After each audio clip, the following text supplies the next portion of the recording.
դուք եկեղեցականների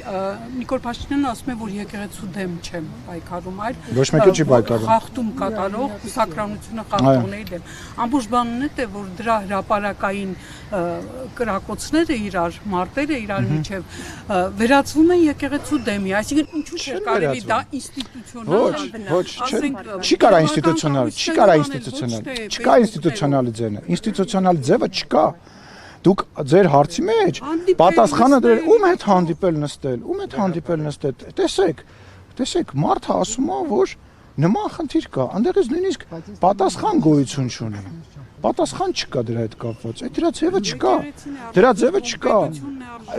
եկեղեցին արժեզրկում են այն մարդիկ, ովքեր որ սև շորերը քաշում են գլխներին, աչքերը եւ ականջները փակում են, նաեւ ձեր հարցերին, եւ ասում են դա մեր ներքին գործն է, թե ով է քերակինը, թե ով է աղջիկը, ով ասում են դա մեր ներքին գործն է, երեք ժողովուրդ, դա անձնական կյանք չի, այն որ մեկը, ով որ պաշտպանում էր կտրիչին, ներողություն, տուժում է իրանց պատճառով, այն մեկը, որ պաշտպանում էր կտրիչին, մի նկար էր դրել, հենց իր նկարներից, որտեղ իր դեմքին հարսի քող է դրած։ Այն օրն է, երբ որ ինքը